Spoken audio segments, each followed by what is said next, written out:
very good morning to all my students and welcome to the new lecture of accountancy.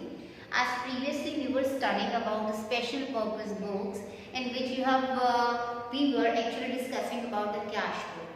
As you all know that the making of the journal is very important because it is actually the day book or the original book from where you can actually posting all the entry to the ledgers. But journal is a day book and it is convenient for where the business is small. But as the business grows, as you excel in your field, it is very difficult to make or maintain a single book that is journal. So that's why we actually divide the journal into the small you can say categories, which is called you are actually dividing your journal into the special purpose books. So we have in our syllabus we have the cash book, the purchase book, the sales book, sales return, purchase return and the journal proper. So it means that in a nutshell we can say that these are actually the books which is a subsidiary, which is a substitute of the journal. In the place of journal we are actually using these books. So in our previous lecture we were actually discussing about the cash book, where we have already studied about how cash book is prepared, and whenever you make your the cash book, you need not to make the cash account in the ledger, because cash book is also called the journalized ledger. It means that when you make a cash book, you need not to prepare the cash account in the ledger. It has already including all the properties of the account. So today we are just picking out one sum. With the help of this, I will try to understand you people that how you are going to pass the entry, how you are going to pass all the entry in the cash book. As before starting this, I also want to tell you that cash book might be has in a single column or a double column. So in our double column, we have the cash account and the bank account. So today we have just chosen one question which is of a double column cash book. So in a cash book we have also the two column. The two side, one is your debit and the other is the credit side. In one side which is called the receipt side and other one is the payment side. In the receipt side you write with the help of 2 and in the payment side you write with the help of 1. And also you can see that in this see, first there is a date, second column is a particular, third is the ledger folio, then cash column and the bank column. This is of your receipt side. All the receipt what is coming will be going to note down here. And this is your payment side. When you are paying the money to somebody or the company or somewhere, you are actually going to write here which is there in the cash. Whatever there in the cash basis, you are going to record in the payment side of the cash book. Also it is the same. First will come with the date, then the particular, then the this is your ledger folio, and this is your cash column, and this is your bank column. Okay. Now after doing this, you are going to balance the account. So we are going to start with prepare the double column cash book with the bank column. So it means that you have there in the cash column as well as the bank column. First is that is 2018 1st September. Cash in hand of rupees 750, bank overdraft the rupees 35,000. So it means one more thing, cash is never in a negative. The cash is never the negative balance, but if you have a bank account, it has the credit balance or the overdraft balance. Okay, so we are going to start the first transaction, that is cash in hand. Cash in hand, so here that is 2 balance. You start with the 2 balance BD on 1st September. You will put the 75 100 in the cash column. Okay. Now next is bank overdraft. Bank overdraft here, to balance BG will go to the your payment side or the debit side. You will going to write by putting the by balance BG, it will go to the 35,000 the bank column. Also on the 2nd September, paid wages of rupees, how much? That is 2,000. So wages of 2,000 is paid by you on September 2nd. You will write here by wages account 2,000. Next is, that is September 5th, cash sales of rupees 70,000 plus CGST and SGST with 6% each. It means there is a cash sale. Sale will go to, because there is a receipt of amount, and that's why on the 5th of September you are going to write here two sales where that is 70,000. You will put here 70,000.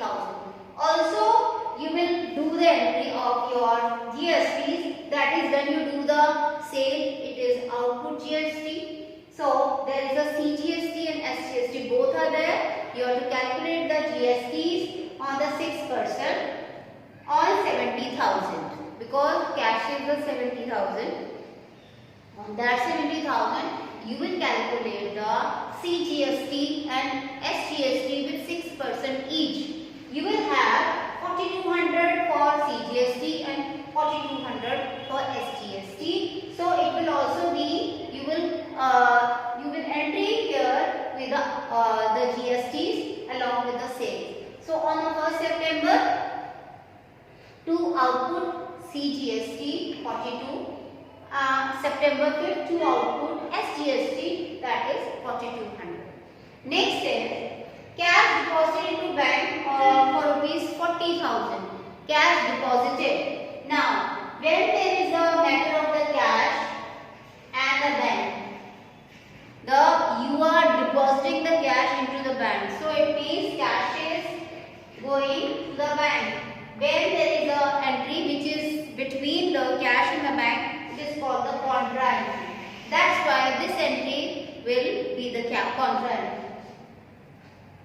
September 10th, cash deposited into bank with 40,000. So it means here you will write that is by bank.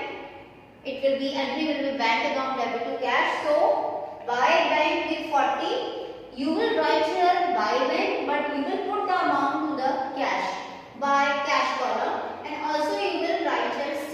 C means the contra. Here the same entry will be going to the 10th of September. You will write here to cash, amount will go to the bank column by writing the contra, that is C. Next is goods purchase for rupees 20,000 plus IGST of 12% paid check. It means good purchased with the rupees of 20,000, 20,000 purchases of goods with IGST, and it is done by check. It means whatever you purchase by the bank. So what will be the entry? On 15th September, it means here 50, because this is a payment, you are purchasing something, that's why you are paying something. So on 15th September, you will write here buy purchases with amount 20,000. Because you have done the purchases, also you have to pay the IGST. It will also go on the same day. It means buy IGST, that is 2,400. Because here 12% is charging as an IGST. Okay. Next is your paid rent of rupees 5,000. This is a payment. It will go to the payment side. You will write here buy rent account 5,000. It will go to the payment side on cash column. Next is 25th September. Drew from bank for personal use of rupees, that is 4,000.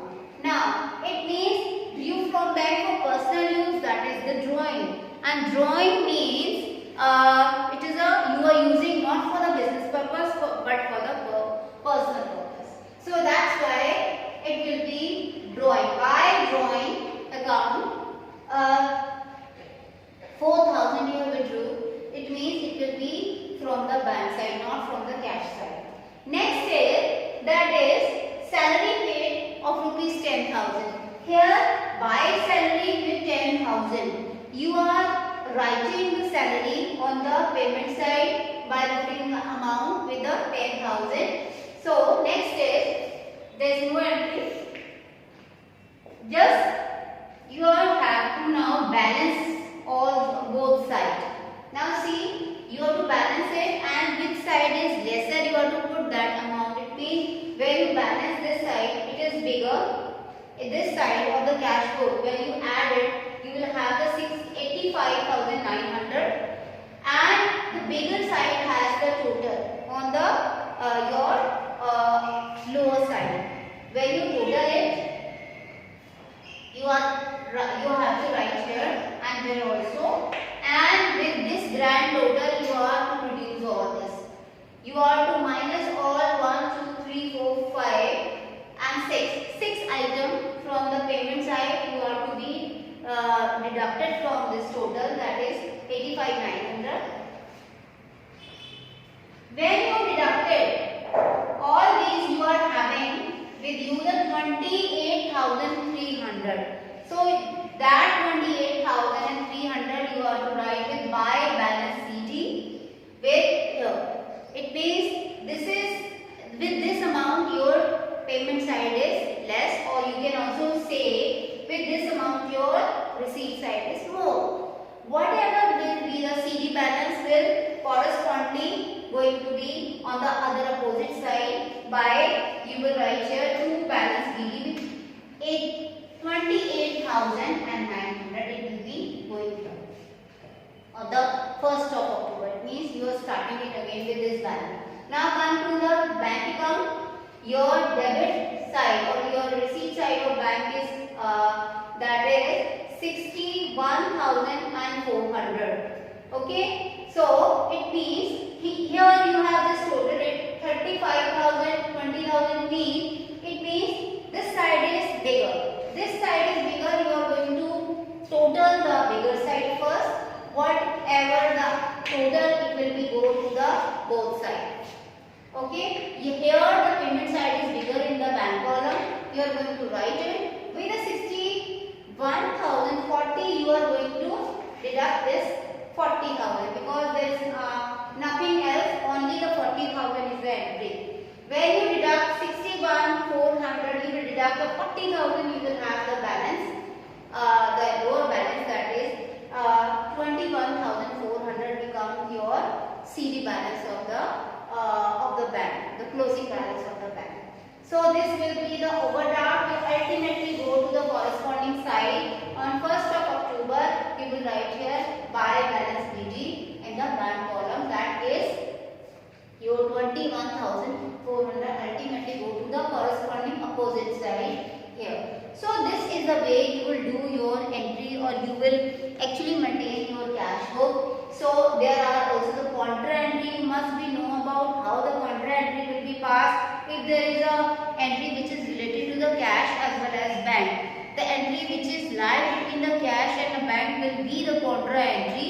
And whenever you write, whenever you take an entry of the bank, ultimately you have to write on the opposite side.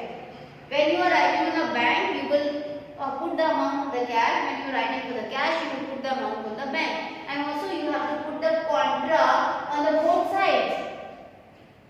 So this is all about how to you prepare the cash book, and you are to do a lot of practice for mastering it. So I will suggest you to please do more and more sum, so that you must have the practice about it. Now next is that is a petty cash book. Now petty cash book means it is a cash book which is actually maintaining for the small petty expenses, the nominal expenses. You have maintained the petty cash book for the nominal expenses. that it means the petty cash book is a book which is used for the purpose of recording the expenses involving the small amount. Beside petty cash book, receipts from the main cashier are recorded. Petty cash book is like petty cash account and is maintained by the petty cashiers. So petty cash book has two. We can prepare it by the two ways: the simple petty cash book and also the impress system of cash book, petty cash book. Simple system of petty cash book is how much you are receiving. One more thing, the petty cash book. In the receipt side, there is only the one entry when you receive the amount at the beginning, and in the payment side, you are having a lot of payment, which is from the first of the day of the month and last day of the month. You will have the number of the transaction which you are going to write it on the payment side. It means in the petty cash book, only the one entry, and when you receive the amount from the cashier, you will write on the receipt side, and on the payment side there are the multiple entries, because you are paying from that cash, you are paying the small and nominal expenses. So after at the end of the month, you are going to balance it. You will have a balance, the closing balance, and you will do it. But if we talk about the impress system is that in which the exact amount is fixed. It means if the cashier or manager has decided for the petty expenses there is a 10,000. Every month the petty cash book account has to maintain the 10,000. It means that every month how much you have paid for the expenses. Suppose you have a 10,000 balance in a petty cash book and the whole month's expenses were 7,000. It means now you have the 3,000 only. But at the end you will definitely ultimately you will get the 7,000 from the manager, because at the start of the day, the first day of the month, you must have the 10,000 maintained in your account. For the whole of the month, with that much of amount, you are going to pay the amount. So this is the way you will do the petty cash book. Also there is an analytical petty cash book where you are to also make the small columns of the freight, or you can say stationery, or you can say conveyance. There are small nominal expenses, you are going to show it in the petty cash book. So this is the way you are going to attempt your cash book or the sums of cash book. So I think it is enough for today. I will say good luck.